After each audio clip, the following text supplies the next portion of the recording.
आइए साथियों, आप सभी का जेके कंपटीशन सेंटर में हार्दिक स्वागत है। आज आपके लिए बहुत ही महत्वपूर्ण करंट अफेयर्स लेकर आए हैं जो परीक्षा की दृष्टिकोण से अति ही उत्तम है। आइए देखते हैं आज की महत्वपूर्ण खबर क्या है। बनेगा भारत का पहला हरित हाइड्रोजन संयंत्र। कहाँ बनेगा, कैसे बनेगा, ये देखते हैं। इंडियन ऑयल कॉरपोरेशन आईओसी अपनी मथुरा रिफाइनरी में देश का पहला ग्रीन हाइड्रोजन प्लांट बनाएगा। इसका उद्देश्य तेल और ऊर्जा के स्वच्छ रूपों यानी दोनों की बढ़ती मांग को पूरा करने के लिए भविष्य की तैयारी करना है।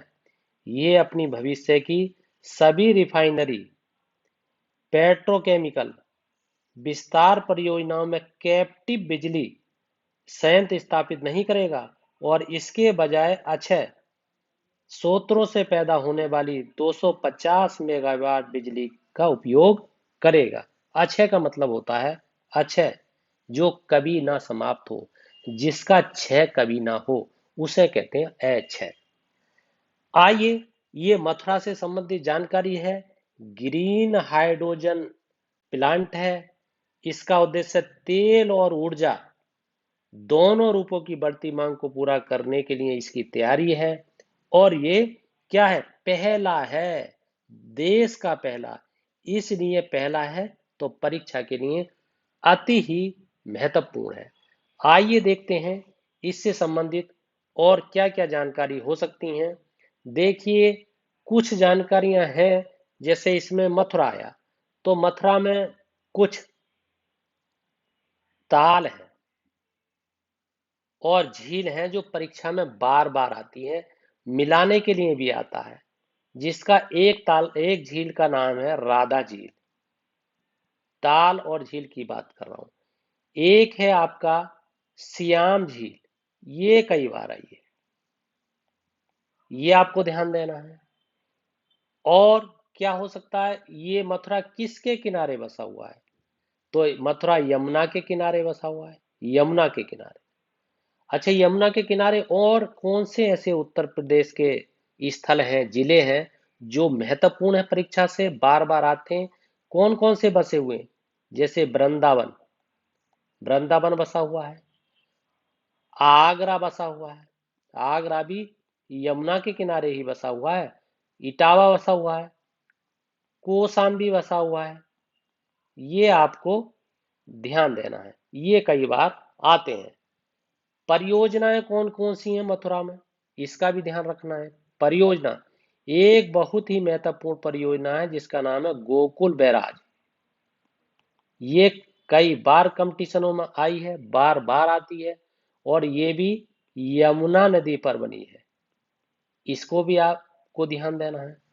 और क्या हो सकता है, ये पूछा जा सकता है ये गोकुल परियोजना किसके लिए है, तो ये पेयजल के लिए है। पेयजल के लिए कई बार पूछ लेता है, पेयजल के लिए है, सिंचाई के लिए है, उद्योगों के लिए है, अन्य किसी के लिए है, इसलिए आपको इसका ध्यान रखना है, पेयजल के लिए है। उद्योग कौन कौन से हैं, मथुरा की बात चल रही है उत्तर प्रदेश की, ये आपको ध्यान रखना है, कई बार आता है। पीतल की मूर्तियां बनाई जाती हैं वहां, एक ये ध्यान रखना है। तांबे के बर्तन बनाए जाते हैं मथुरा में, तांबे के बर्तन, इसको याद रखना है। और हाथ से कागज बनाया जाता है मथुरा में, हाथ से कागज, ना कि कारखाने से कागज, ये आपको ध्यान रखना है। ये मथुरा से संबंधित जानकारियां हैं। आइए और आगे इसका मैप देखते हैं उत्तर प्रदेश का, और उसमें मथुरा का देखते हैं कहाँ मथुरा है। देखिए, ये है आपका मथुरा। मथुरा का आ सकता है कि मथुरा की सीमा किस किस जिले से लगती है। जैसे भारत के मैप में इस प्रकार के प्रश्न आते हैं कि किस राज्य की सीमा किस राज्य से लगती है, ठीक उसी प्रकार से उत्तर प्रदेश के मैप में ये पूछा जाएगा, उत्तर प्रदेश के एग्जाम में ये पूछा जाएगा, उत्तर प्रदेश के सामान्य ज्ञान में ये पूछा जाएगा कि मथुरा की सीमा किस जिले से लगती है या किस जिले की सीमा किस जिले से लगती है। तो मथुरा की सीमा आपकी आगरा से लगती है, आपकी हाथरस से लगती है, अलीगढ़ से लगती है। ये आपको ध्यान रखना है। ये उत्तर प्रदेश की। और क्या मथुरा से हो सकता है, ये भी आप और थोड़ा सा यहाँ पे देख लें। जगह है, मैंने जैसे बताया, एक संस्थान है वहां बहुत प्रसिद्ध, यूपी ट्रिपल एससी के कई एग्जामों में बार बार पूछा जा रहा है, जिसे कहते हैं केंद्रीय बकरी अनुसंधान संस्थान। ये मखदूम में है, मखदूम। और मखदूम कहाँ है? मथुरा में है। ये इस तरीके का प्रश्न आ सकता है। कारखाना, बहुत ही, कारखाना कौन सा प्रसिद्ध है? कारखाना आपको ध्यान होगा, तेल शोधक कारखाना मथुरा में है। ये भी आपको ध्यान रखना है। और क्या पूछा जा सकता है? जयंती किसकी मनाई जाती है? जो बहुत ही महत्वपूर्ण जयंती है, उसका नाम है हरिदास, इसलिए मथुरा प्रसिद्ध है। जयंती तो जबकि कृष्ण की मनाई जाती है, वो पूरे भारत में मनाई जाती है, ना कि मथुरा की बात हो रही है। उत्सव कौन सा मनाया जाता है? उत्सव, ये बहुत महत्वपूर्ण है। लठमार होली, लठमार होली विदेशी लोग भी इसे मनाने के लिए भारत में आते हैं। ये भी आपको ध्यान रखना है। पर्यटक स्थल कौन कौन से हैं? अच्छा, यहाँ पर प्रथम स्थान, भारत में प्रथम स्थान मथुरा का किस चीज में? सर्वाधिक मेले लगते हैं। ये आपको ध्यान रखना, सर्वाधिक मेले लगते हैं। ये आपको ध्यान रखना। साक्षरता अगर पूछी जाए तो आपको मैंने कई बार बताया है, 81.97%। ये आपको ध्यान रखना है।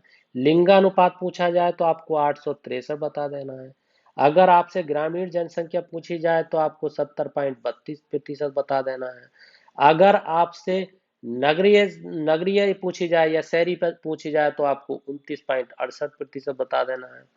अगर आपसे एससी का प्रतिशत पूछा जाए तो 19.89% बता देना है। अगर आपको एसटी का पूछा जाए तो 0.06% बता देना है। ये बात हो रही है आपकी मथुरा की, और 2011 की जनगणना के अनुसार हो रही है। और भी बहुत सारे हैं। वहां पर्यटक स्थल पूछा जाए तो आपको बरसाना बता देना है, बरसाना। आपको जो है नंदगाम बता देना है, ये भी बहुत आता है, ये बता देना। कंस का मेला वहां लगता है, ये बता देना है। ये आपके पर्यटक स्थल हैं। मंदिर कौन कौन से हैं? गोविंद देव मंदिर है वहां पर, रंगनाथ का मंदिर है, प्रसिद्ध है, अष्ट सखी का मंदिर है, सहाजी का मंदिर है, हरिदेव जी का मंदिर है, लाडली जी का मंदिर है। ना जाने वहां कितने मंदिर हैं, क्योंकि मंदिर और घाटों के लिए भी मथुरा प्रसिद्ध है। और आपका संस्थान पूछा जाए तो संस्थान मैंने आपको केंद्रीय बकरी अनुसंधान संस्थान बता ही दिया है। तो इस तरीके से ये महत्वपूर्ण आपकी जानकारी है जो मथुरा से संबंधित है, उत्तर प्रदेश के लिए विशेष है। आइए साथियों, आगे देखते हैं। अगली बहुत ही महत्वपूर्ण खबर है आज की, कि तमिलनाडु में हुई अज्ञात धर्म संप्रदाय में वृद्धि। अज्ञात, अज्ञात धर्म है। अज्ञात के माने होते हैं ज्ञात नहीं किस धर्म का व्यक्ति है। इस धर्म में, इस तमिलनाडु में इसकी वृद्धि हो रही है। क्या कारण है? 2001 और 2011 के बीच तमिलनाडु में जनसंख्या की दशकीय वृद्धि में अज्ञात धर्म के संप्रदाय में 217.78% की वृद्धि देखी गई है। अज्ञात धर्म का समुदाय 2001 की जनगणना में 59,344 से बढ़कर 2011 में 1,88,05,86 हो गया है। सिख समुदाय ने भी तमिलनाडु में 2001 में 9,545 से बढ़कर 2011 में 14,601 तक पहुंचने के लिए 52.57% की वृद्धि की है। अन्य धर्म ने तो वृद्धि की ही है, मगर अज्ञात धर्म ने वृद्धि की है। इसलिए ये बहुत ही महत्वपूर्ण प्रश्न हो गया है। अज्ञात धर्म में पूछा जा सकता है आपका, आपसे परीक्षा में, कि ऐसा कौन सा प्रदेश है जिसमें अज्ञात धर्म में सर्वाधिक वृद्धि हुई है। तो आपको बता देना है तमिलनाडु। ये आपको ध्यान रखना है। तमिलनाडु से संबंधित क्या हो सकता है, बहुत बार इस पर चर्चा की गई है, फिर भी बार बार चर्चा करेंगे जब तक आपको कन्फर्म ना हो जाए। 1000 बार भी अगर मुझे बताना पड़े तो बताऊंगा। ये आपका स्थापना दिवस है, मैंने कई बार बताया है। और अगर भाषा पूछी जाए तो आपको तमिल बता देना, भाषा तमिल है। आपसे राजधानी पूछी जाए, चेन्नई बता देना है, राजधानी चेन्नई, ये आपको ध्यान रखना है। अगर आपसे जनसंख्या घनत्व पूछा जाए, जनसंख्या घनत्व पूछा जाए तो आपको जो जनसंख्या घनत्व है 80 पॉइंट, नहीं सॉरी, ये मैं भूल रहा हूँ, इसको नहीं, कंफर्म नहीं हो पा रहा है। और आपसे जिले अगर पूछे जाए तो आपको 32 बता देने हैं। और अगर आपसे पूछा जाए कि वहां कौन कौन से बंदरगाह प्रसिद्ध है, बंदरगाह के बारे में पूछा जाए तो आपको बता देना बंदरगाह वहां पर एक बहुत तूती कोरिन बंदरगाह है जो बार बार आता है। चेन्नई बंदरगाह भी है वैसे वहां, चेन्नई बंदरगाह, ये भी आपको ध्यान रखना है। और क्या हो सकता है, त्योहार, बहुत प्रसिद्ध त्योहार है जो बार बार आता है और उसका नाम है आपको पोंगल त्योहार, ये मैंने कई बार बताया है। और पोंगल त्योहार जो मनाया जाता है वो फसल के कटाई के समय मनाया जाता है। एक जल्ली कट्टू त्योहार भी मनाया जाता है जिसका नाम है जल्ली कट्टू, ये कई बार आया। इसमें क्या होता है, सांडों की लड़ाई होती है, सांडों को खूब लड़ाया जाता है। यहाँ तक की बात है कि सांड लड़ते लड़ते मर भी जाते हैं, उन्हें लड़ाने के चक्कर में अन्य व्यक्ति भी मरे हैं। इसलिए इस पर कई बार रोक लगाने का प्रयास किया गया है सुप्रीम कोर्ट या हाई कोर्ट के द्वारा, परंतु अभी निर्णायक कोई कानून बनकर नहीं आया है। ये जो त्योहार है पोंगल त्योहार, इस त्योहार में फसल की कटाई के समय लोग अच्छे अच्छे कपड़े पहनते हैं, एक दूसरों के घरों में जाते हैं, मिठाइयाँ बांटते हैं, प्रेम पूर्वक इस त्योहार को मनाते हैं। इसलिए ये तमिलनाडु का बहुत ही प्रसिद्ध त्योहार है। एक लोक नृत्य है वहां का, नहीं कई है, मगर एक बहुत प्रसिद्ध है जो बार बार कंपटीशन में पूछा जाता है, भारतनाट्यम, ये है। वैसे कोलाटियम भी है जिसके आगे टयम लगा हुआ हो, ज्यादातर वो तमिलनाडु का होगा। और ये क्या है, इस जो कोलाटम में हाथ में लाठी के साथ इसे खेला जाता है, लाठी का यूज होता है इस नृत्य में, ये आपको ध्यान देना है। और क्या क्या हो सकता है, बहुत सारे हो सकते हैं। और आइए आगे इसके मैप में देखते हैं। ये है तमिलनाडु, इसलिए ये मैपिंग मैं कराता हूं साथियों, दोस्तों, मित्रों, बहनों, क्योंकि मैपिंग के साथ आपको ध्यान रहेगा। मैपिंग से चौहद्दी का पता चलता है, कौन सा राज्य की सीमा किससे लगती है, सीमावर्ती राज्यों का पता चलता है, निकटवर्ती राज्यों का पता चलता है। जैसे तमिलनाडु की जो सीमा लगती है, तमिलनाडु जो है एक आपका तमिलनाडु के उत्तर में कहना चाहिए, उत्तर में कौन है, ये ध्यान में रखना चाहिए, आंध्र प्रदेश और कर्नाटक। उत्तर, उत्तर में आंध्र प्रदेश और कर्नाटक, ये उत्तर साइड में है। आपके पश्चिम में, जो पश्चिम साइड है, ये केरल है आपका। और आपके दक्षिण में ये हिंद महासागर है, इधर हिंद महासागर, ये आपको ध्यान रखना है, हिंद महासागर है। और इस तरीके से आपको ध्यान रखना है। और पश्चिम में अगर पूछा जाए, इधर की साइड में, पूरब में पूछा जाए तो ये बंगाल की खाड़ी है, ये आपको ध्यान रखना है, पूरी ये बंगाल की खाड़ी है। और जो पश्चिम में ये केरल है ही आपका। इस तरीके से आपको इसे ध्यान रखना है। और क्या हो सकता है, वैसे अगर पूछा जाए वहां की विधानसभा की सीटें कितनी है, ये प्रश्न में आ जाते हैं, मिलाने के लिए आ जाते हैं, तो आपको बता देना है 234 है, ये आपको ध्यान रखना है। लोकसभा की पूछी जाए तो 39 बता देना है, ये आपको ध्यान रखिए। राज्यसभा की पूछी जाए तो 18 बता देना है, ये आपको ध्यान रखना है। और अगर आपसे विधान परिषद की पूछी जाए तो कुछ नहीं है, कोई सीट नहीं है। तो ये आपके माइंड में हो सकता है कि सीटें कहाँ कहाँ है, तो आपको ये ध्यान रखना है तेलंगाना में है, यहीं बता देता हूं, जबकि तेलंगाना में है। और आपकी एक उत्तर प्रदेश में है विधान परिषद, और आपकी बिहार में है, और आपकी महाराष्ट्र में है, और आपकी एक है कर्नाटक में, और आपकी आंध्र प्रदेश में। ये विधान परिषद की सीटें हैं। जम्मू कश्मीर में नहीं है। जब से जम्मू कश्मीर केंद्र शासित प्रदेश बना है, इस पे निशान नहीं लगाना है। ये आपको ध्यान देना है। आपसे पूछा जाए, आपको बता देना है कि तेलंगाना में है, उत्तर प्रदेश में है, बिहार में है, आपका महाराष्ट्र में है, और आपका कर्नाटक में है। जम्मू कश्मीर में नहीं है, ये आपको ध्यान रखना है। ये सारी की सारी आपकी जानकारी तमिलनाडु से संबंधित है। यदि साथियों, दोस्तों, मित्रों, बहनों, इस तरीके से आप करंट अफेयर्स को डील करेंगे तो इतनी नॉलेज आपको हो जाएगी कि आपको धीरे धीरे पता भी नहीं चलेगा। इतनी गंभीर नॉलेज हो जाएगी कि करंट के पढ़ने से भी आप ना जाने कितने एग्जाम निकाल सकते हैं, कितनी नौकरियां छात्रों की लग चुकी हैं जो मेरे टच में है। इस तरीके से ही मैंने उनको पढ़ाया था। आइए आगे देखते हैं। अगली खबर है, ब्लॉकचेन प्रौद्योगिकी का उपयोग कर शैक्षिक दस्तावेज जारी करने वाला महाराष्ट्र देश का पहला पहला राज्य होगा।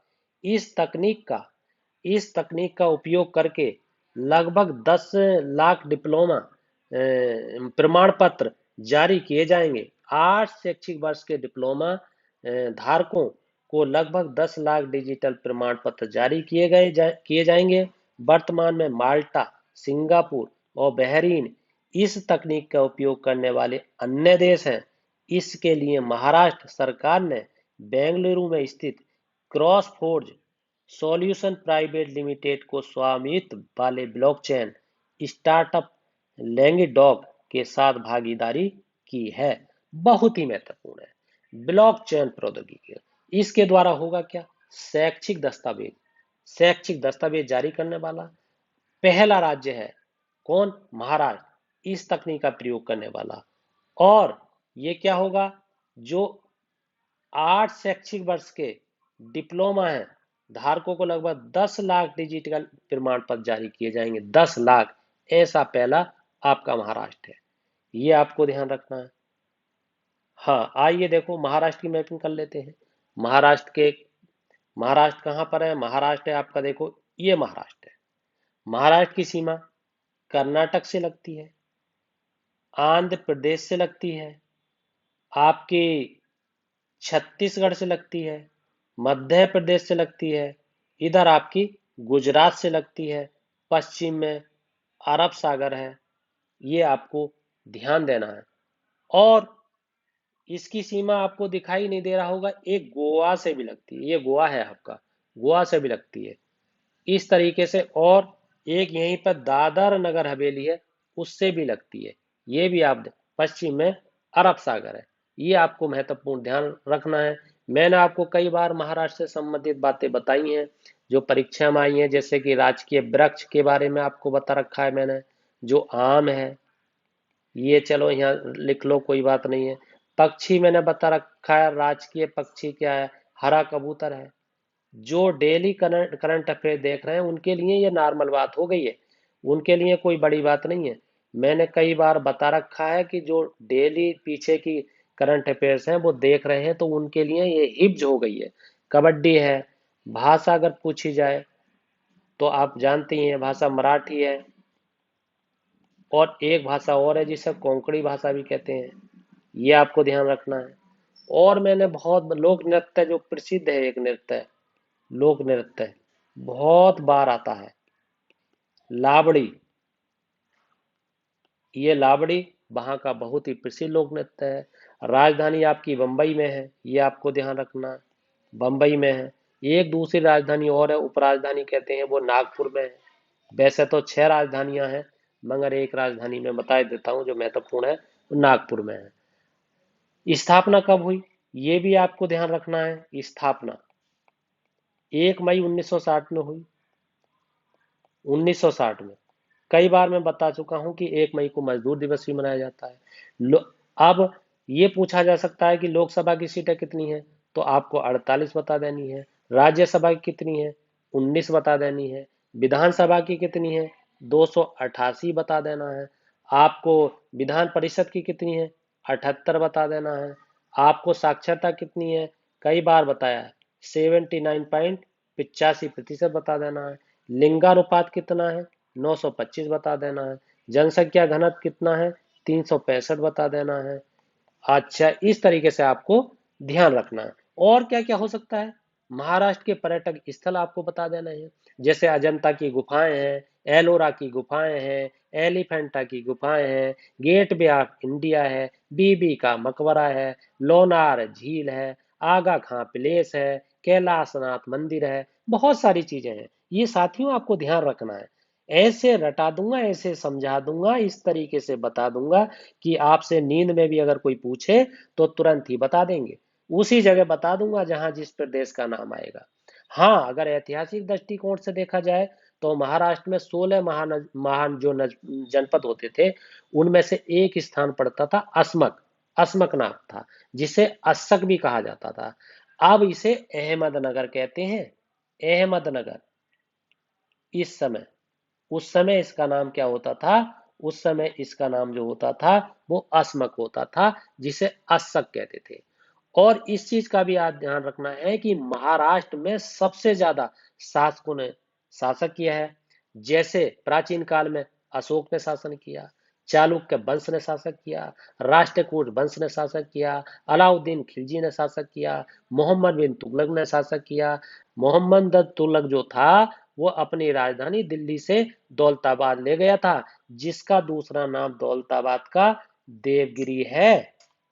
और देवगिरी का ही इस समय जो देवगिरी है वो औरंगाबाद के पास है। और औरंगाबाद कहाँ है? महाराष्ट्र में है।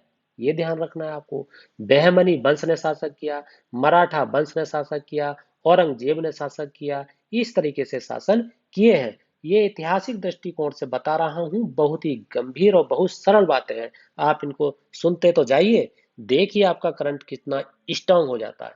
आइए आगे देखते हैं।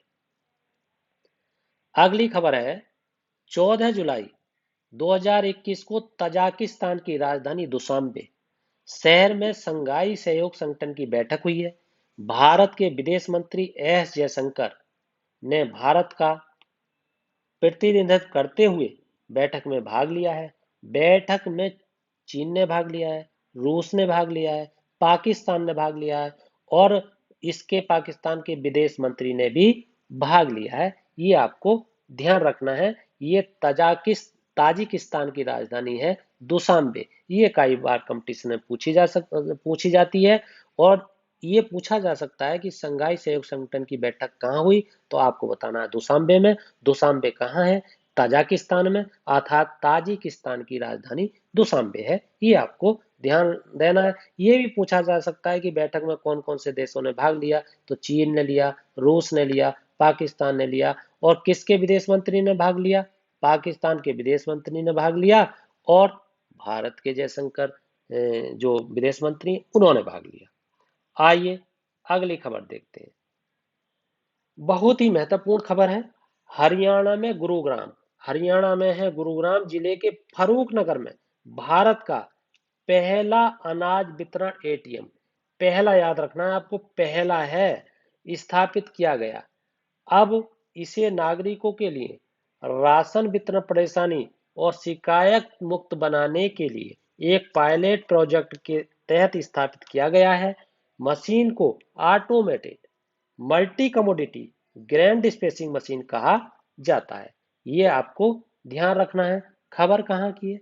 हरियाणा की। हरियाणा में क्या है? गुरुग्राम है। गुरुग्राम क्या है? एक जिला है। उस जिले के अंदर कौन है? फरूख नगर है, जिसमें भारत का पहला अनाज वितरण एटीएम किया गया है। जैसे एटीएम लगाएंगे, कई किलो अनाज बाहर निकल जाएगा, सारा काम डिजिटल हो जाएगा। और ये चीज नागरिकों के लिए राशन वितरण में जो परेशानी होती है, भ्रष्टाचार होता है, मूल्यांकन नहीं हो पाता, समीक्षा नहीं हो पाती, उसके लिए ये चीज है। पायलट प्रोजेक्ट के तहत इसे अपनाया जा रहा है।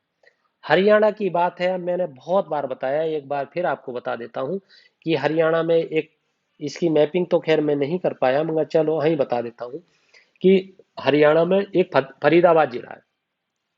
उसमें अंतर्राष्ट्रीय शिल्प क्राफ्ट मेला लगता है। विश्व में स्थान है फरीदाबाद का जिसमें अंतर्राष्ट्रीय मेला लगता है, और वहां पर सूरदास जी का भी जन्म हुआ है। सूरदास जो कवि हैं उनका जन्म हुआ है, ये आपको ध्यान रखना है। और गुड़गांव जो है वहां पर सुल्तान नेशनल पार्क है।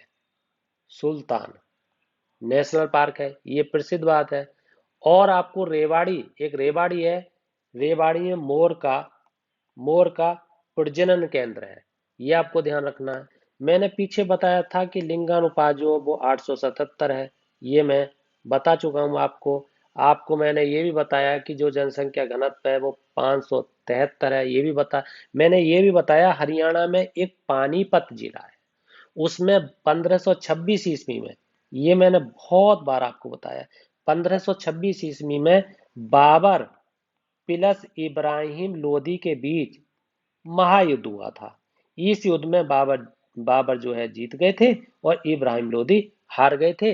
वहीं से मुगल काल की स्थापना हुई थी, ये मैंने बताया। दूसरा जो युद्ध है वो 1556 में हुआ था, जो अकबर और हेमू के बीच में हुआ था, ये मैंने आपको बार बार बताया है।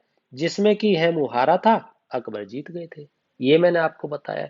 एक जो है हरियाणा में कैथल जिला है, कैथल, इस कैथल जिले में रजिया जो सुल्तान थी उसका जो है कत्ल कर दिया गया था, और ये कत्ल 1240 में किया था, ये भी मैंने आपको बताया था।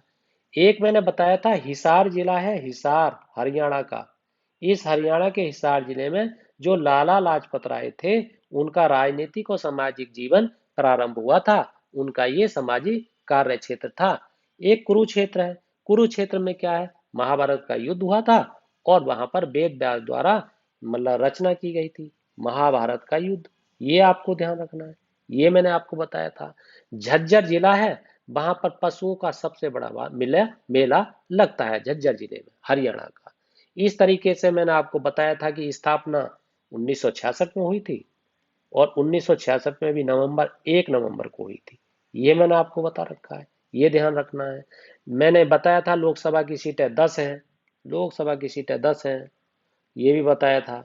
और मैंने आपको बताया था राज्यसभा की 5 है, ये बताया था। सर्वाधिक क्षेत्रफल वाला जिला सिरसा बताया था। साक्षरता 75.6 बताई थी। राजकीय खेल कुश्ती बताया था। राजकीय पशु काला मृग बताया था। राजकीय पक्षी काला तीतर बताया था। राजकीय भाषा हिंदी बताई थी, और हरियाणा भी बताई थी। पानीपत को हम बुनकरों का शहर भी कहते हैं, ये भी बताया था। और मैंने ये भी बताया था कि 2 बार माउंट एवरेस्ट पर चढ़ने वाली जो महिला है जिनका नाम संतोष यादव है, संतोष यादव, तो वो भी संतोष यादव, उनका उनका जन्म भी आपका हरियाणा में ही हुआ था, ये मैंने आपको बताया था। करनाला में कल्पना चावला का जन्म हुआ था, ये भी मैंने बताया था। जन्म कब हुआ था, 1 जुलाई 1961 को हुआ था, ये भी मैंने बताया था। और 1 जुलाई को चिकित्सा दिवस भी मनाया जाता है, ये भी मैंने बताया। मगर वो चिकित्सा दिवस कल्पना चावला के ऊपर नहीं मनाया जाता, ये आपको ध्यान देना है। आइए साथियों आगे देखते हैं। अगली खबर है, केंद्रीय मंत्रिमंडल ने केंद्रीय सूची में अन्य पिछड़ा वर्ग ओबीसी के अंदर उप वर्गीकरण के मुद्दे की जांच के लिए संविधान के अनुच्छेद 340, बहुत बढ़िया चीज आ गई, संविधान आ गया मेरा, तहत गठित आयोग के कार्यकाल के 11वें विस्तार को 31 जनवरी 2022 के तक 6 महीने के लिए मंजूरी दे दी है। आयोग जिसने 11 अक्टूबर 2017 को अपना कामकाज शुरू किया, उसका नेतृत्व दिल्ली उच्च न्यायालय के सेवानिवृत्त मुख्य न्यायाधीश जी रेड्डी कर रहे हैं। महत्वपूर्ण खबर है, यहाँ पे सबसे बड़ी बात है कि आर्टिकल 340 क्या है, ये पिछड़ा वर्ग से संबंधित है, और पिछड़ा वर्ग के अंदर एक और वर्ग बनाया जाएगा। उस वर्ग के लिए जो प्रयोग किया जा रहा है वो अनुच्छेद 340 का किया जा रहा है, और 6 महीने के लिए इस चीज को मंजूरी दे दी है। और 340 है, एक 300 आपका 41 है। 341 में क्या है, ये मैंने पीछे शायद बताया है।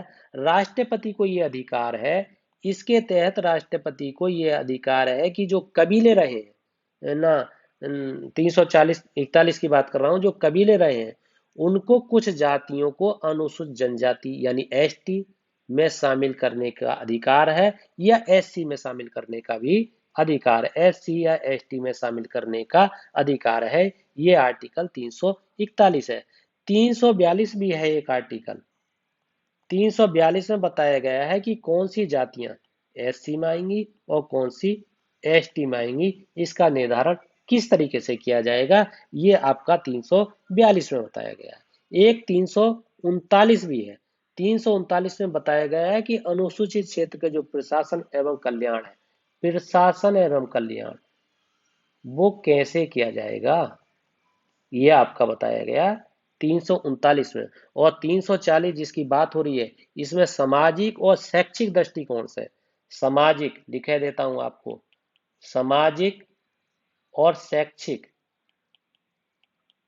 दृष्टिकोण से जो पिछड़े हैं उनके लिए विशेष समस्याओं को, विशेष परेशानियों को, विशेष दशाओं को सुधारने के लिए स्वीकृति प्रदान की गई है राष्ट्रपति के द्वारा।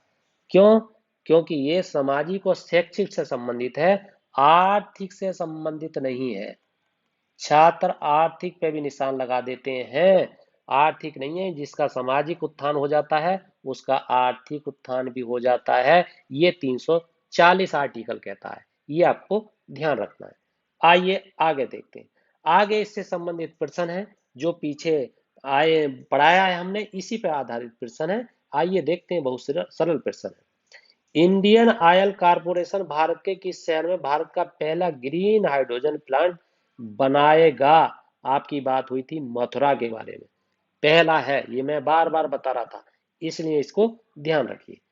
अगला प्रश्न देखिए, निम्नलिखित में से कौन सा राज्य ब्लॉकचेन प्रौद्योगिकी का उपयोग करके शैक्षिक दस्तावेज जारी करने वाला देश का पहला राज्य होगा? मैंने आपको विस्तार से बताया महाराष्ट्र, बहुत बताया महाराष्ट्र के बारे में। आइए आगे देखते हैं। संघाई सहयोग संगठन की बैठक 2021 में किस शहर में हुई? आपको बताया है दुशांबे में हुई। और आपको यह भी बताया था कि दुशांबे किसकी राजधानी है? ताजिकिस्तान की राजधानी है। अभी विस्तार से बता के आपको आ रहा हूं, यही चीजें आपको सुधारनी है। आइए, भारत का पहला अनाज वितरण एटीएम किस जिले में स्थापित किया गया है? किस जिले की बात आई है? गुरुग्राम जिले की। गुरुग्राम में कौन सा स्थल है? ये भी मैंने आपको बताया, फरूख नगर जिसे कहा गया। ये आपको ध्यान रखना है। आइए आगे देखते हैं। केंद्रीय मंत्रिमंडल ने संविधान के 340 के तहत गठित आयोग के कार्यकाल के 11वें विस्तार को मंजूरी दी कब है? 31 जनवरी 2022 को दी है। ये अभी आपको पीछे बताया है। आइए साथियों, ये आज की बहुत ही महत्वपूर्ण करंट सीरीज चल रही है। बहुत ही अच्छी तरीके से इसे ग्रहण कीजिए। इस तरीके से अगर आप पढ़ते हैं, किसी भी कंपटीशन में आप सफल होंगे, विजय प्राप्त होगी, ये मेरा विश्वास है। मगर मेरे विश्वास से आपको अपना विश्वास जोड़ना होगा, इसे ध्यान पूर्वक देखना होगा, इसका नोट्स बनाना होगा। इसे एक बार अगर समझ में नहीं आए तो दोबारा से देखना होगा। 2 बार अगर आप देखते हैं तो किसी भी हालत में आपसे करंट अफेयर्स का कोई भी प्रश्न छूट नहीं पाएगा। आइए साथियों, ये वीडियो अगर आपको पसंद आई है तो इस चैनल को सब्सक्राइब कीजिए और लाइक कीजिए, शेयर कीजिए, कमेंट्स कीजिए, बेल आइकन का बटन दबाइए, फीडबैक दीजिए, ताकि अगर मुझे कहीं कमजोरी है तो मैं उसे सुधारूं। आइए साथियों, इसी के साथ आपका बहुत बहुत धन्यवाद।